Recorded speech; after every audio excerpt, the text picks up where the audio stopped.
beautiful childhood memory that comes to my mind is that of celebrating Christmas. And it also reminds me of the everlasting smell that comes from the freshly baked Christmas goodies that remains in my home throughout this month of celebration, joy, and happiness. Hello everyone, welcome to High Kitchen special holiday season or the Christmas season episodes.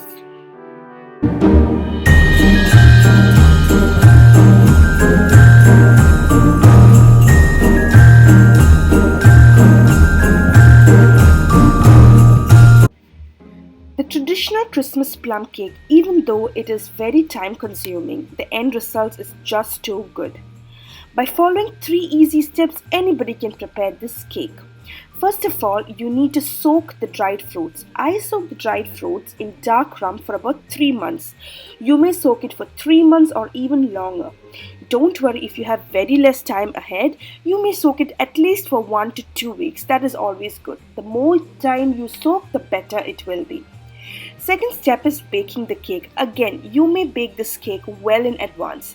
I baked this cake 1 month ago, that is 1 month before Christmas. You may do it even 2 months or even 3 months before Christmas. The more time you leave the cake in room temperature after baking, the better the cake matures and the flavors get enhanced better.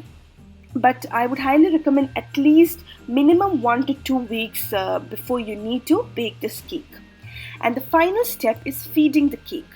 Yes, feeding the cake means we are going to pour in rum over the cake.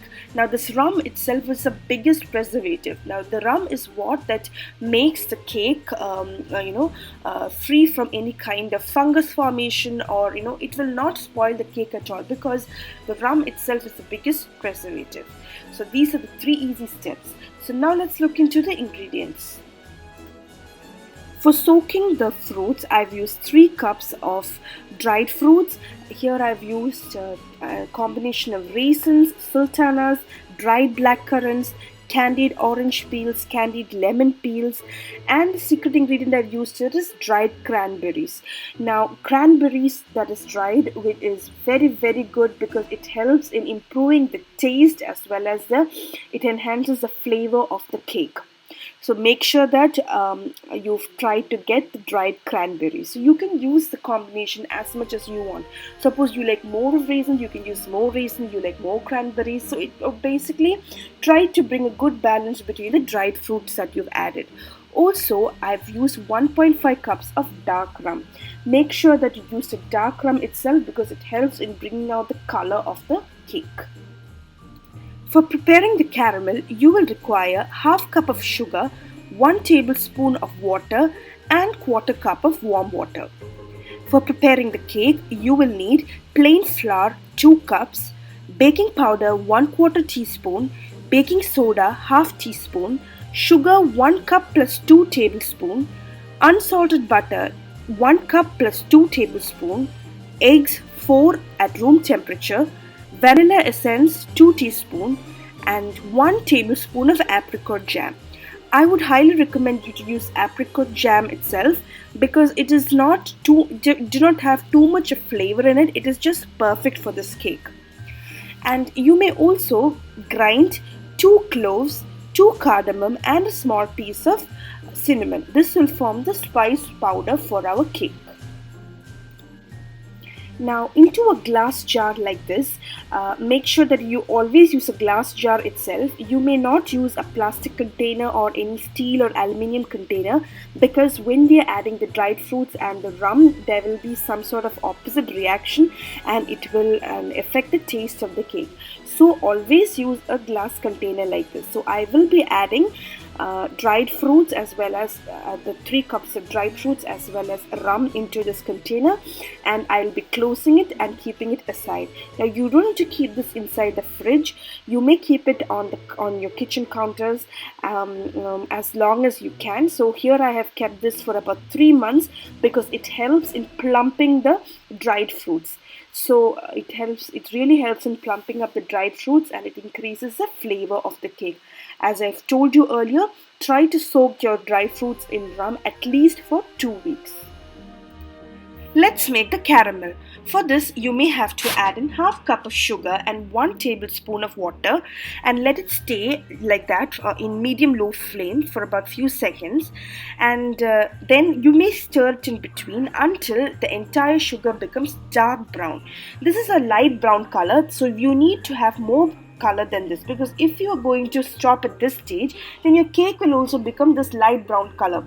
So the color of the cake totally depends upon the color of the caramel, so make sure that it becomes nice and dark. So once it is turned nice and dark brown like this, you may remove it from the flame and pour in quarter cup of warm water. Be careful at this point of time, and you may because when you're pouring this warm water, it might splutter over your hands and you might get hurt, so be very careful. And then once you pour this quarter cup of water, you may keep stirring it for a few seconds, and then after that you may take the saucepan and keep it on the flame for another 4 to 5 minutes over medium low flame and keep on stirring. And that's it, our caramel is ready. Let us keep this aside and let it cool down. So this is how the dried fruit is going to look like after 3 months of soaking. Now you can do this even for 2 weeks, like I said earlier. So what you need to do is, once you soak the fruits, you may have to shake it. Give the bottle a good shake like this, like once in a while. You don't need to keep stirring with a spoon or anything, just give a shake like this. That's it. Into a mixing bowl, you may add in the egg yolks. I have separated the egg whites as well as the egg yolks here, and I will be adding the egg yolks alone, and make sure that the eggs are at room temperature and give it a quick mix. And once it is beaten up well, you may add in the unsalted room temperature butter. It has to be nice and softened. So you may keep on beating it until nice and creamy. And then you may add in sugar in 2 batches, beating after each addition. In the meanwhile, let's look into the dried fruits that we had kept for soaking. So here I have drained nicely all the dried fruits, and if you look at it, it has become nice and plumped up because of the rum. And I have retained around 4 tablespoons of rum into a separate bowl. And into this dried fruits, I will be adding 2 tablespoons of all-purpose flour and stirring it nicely. Because if I don't do this, when I'm going to mix this with the cake batter and when I'm going to bake the cake, what happens is the dried fruits will sink to the bottom of the cake and it will not look good, neither will it taste good as well. So this is a very important step, that you need to add in 2 tablespoons of all-purpose flour and mix it and just keep it aside. After beating, once it has become nice and creamy, you may add in the cooled caramel. See, look at the caramel here. It is nice and dark brown in color. It should be this color. Only then it will help in improving the color of the cake. So once that is done, you may also add in some vanilla essence, apricot jam, as well as a spice mix. Now the exact measurements will be given in the list of ingredients, and when I'm powdering the spices, I will be adding a little bit of sugar. So it helps in powdering of spices much easier. And then once that is done, you may keep beating it for some time. And then you may add in the sifted all-purpose flour. It is very important that you need to sift the flour, and you may add it in several additions and beating after each addition. Again, make sure that you do not overbeat it, because if you're going to overbeat it, then again it will affect the texture of the cake. And this is how it will look by the end. It will have this nice golden brown color, and at this point of time it is going to smell really good, because you've got all the spices and the caramel and the fruits and everything in it. And now let us keep this aside and let's do the next step. Into a mixing bowl, you may add in 4 egg whites. Like I had told earlier, I had separated the egg whites and yolks. And so now let us beat the egg whites until it forms soft peaks. Just like this. And then you may keep this aside. I had poured the cake batter into a separate bowl, and now I will be mixing the soft peaked egg whites in 2 additions. So I will be folding it gently. I don't want to let the air from the egg whites to disappear. So very gently I fold it until the white streaks disappeared.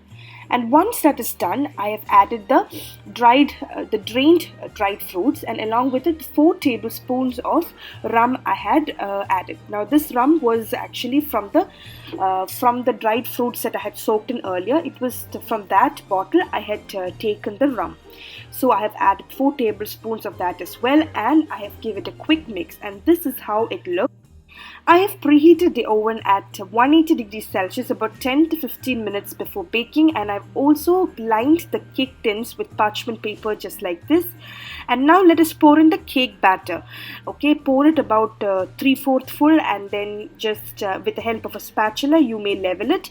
And here I am decorating it with almonds. It is totally optional. If you want, you can leave this step. So both the cake tins I have decorated with almonds just like so. Now let us bake this for about 40 to 45 minutes. For me, it took about 40 to 45 minutes. It may depend on each type of oven. Sometimes it can take a little longer or even a little lesser. So here I would like to share a few points with you. That is, you need to wait until a toothpick or a skewer comes out clean. So when you prick it, when it comes out clean, that means the cake is ready. Now sometimes at certain point of time, some ovens, what happens is we feel that the cake starts to brown too much. So, or just to be on the safe side, once you keep the cake for baking, once you feel that it is kind of fully risen, you may cut an aluminium foil and you may place it on top of it. So make sure that it did not touch the cake, because if it touched the cake, then again the batter is going to touch the aluminium foil and there will be small scratches on the top. It is definitely not going to affect the taste of the cake, but then look wise I would say better let's not let the aluminium foil touch the cake. So once maybe about after 15 to 20 minutes, or it depends again on each oven, if you feel the cake has risen nicely, at that point of time itself you may open the oven and you may add in or you may keep an aluminium foil on the top of it so that your cake will never get burnt. So this is a very beautiful tip, and this will really help you out every single time you bake any kind of cake. Let's see how we do the feeding of the cake. Now I have placed an aluminium foil, and over it I have also placed a cling film. So I'm going to show you how we can tightly wrap the cake so that nothing like ant or anything like that will enter the cake. Now what we need to do is first, once the cake has been cooled down nicely, I'm going to remove it from the cake tin, and you can see the cake looks nice and glossy at this point of time. And see, just take a look at it. And then what I'm going to do is once it has been removed from the cake tin, I will be poking with a fork or with a toothpick nicely, or here and there I will be poking it nicely so that small holes will be formed. Okay, just like this. And then I have retained a little amount of rum from the dried fruits that I had soaked earlier. So this is the amount of rum that I have. So with a spoon I will be pouring this rum. There is no particular quantity. You can pour in how much ever you want, but make sure that you don't over pour it. Okay, so just pour it into the holes that was formed earlier, and then I have a pastry brush like this. You may dip it inside the rum as well as and then just brush it over the cake on the top as well as over the sides, and then just leave it aside for a few minutes, like about 5 to 6 minutes, just to allow the rum to get inside the cake before we wrap the cake. Okay, and now what you can do is you can wrap the cake like this with the cling film, just like this. And now I will put one more layer of cling film, and I will wrap it once again, because this makes sure that the cake has been tightly wrapped. So always double wrapping is really good, because it makes sure that nothing like ant or anything will get inside for sure. If you are going to double wrap it, your cake is going to be totally safe. And also another important point to remember here is always wrap your cake with cling film before you wrap it with an aluminium foil. You should never let your cake be in direct contact with aluminium foil, because the fruits have been soaked in rum, and so when the cake is going to come into direct contact with the aluminium foil, there is going to be some sort of opposite reaction, and your cake is going to taste really bad. So you don't want that to happen, right? So first off, always double wrap with a cling film, and then you may wrap it tightly with an aluminium foil. So even the aluminium foil, I put one layer of aluminium foil, then I put another layer of aluminium foil, and then what I usually do is I prefer to, like, we need to store this in a nice dark cool place. That doesn't mean you need to keep it inside a fridge. No, you shouldn't keep this inside the fridge.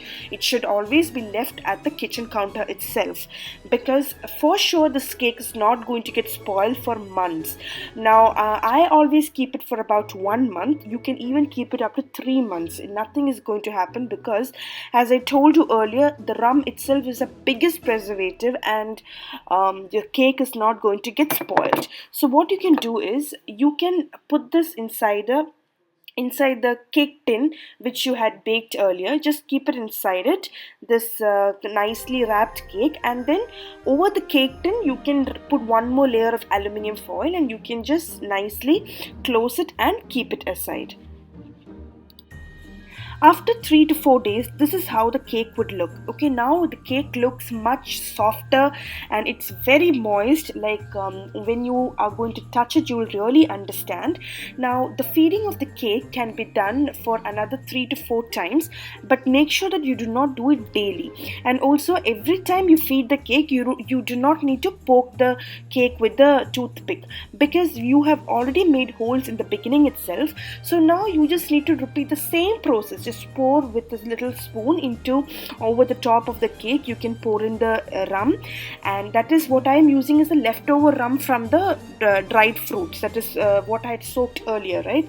So it is that leftover rum that I had used. Now, just in case if you are running out of the rum, what you can do is you can use fresh rum from bottle. It's not necessary that you have to use only the rum that was from that you had reserved from the dried fruits. Okay, so you can repeat this process maybe every 3 to 4 days, or maybe like depending on how many days you have ahead. Okay, suppose you are baking the cake and you only have, let's say, only 2 weeks for your cake to mature, then in that case I would say you can do this every 2 days you can do, but make sure you don't do it every day, just 2 days, but maximum 3 to 4 times and not more than that.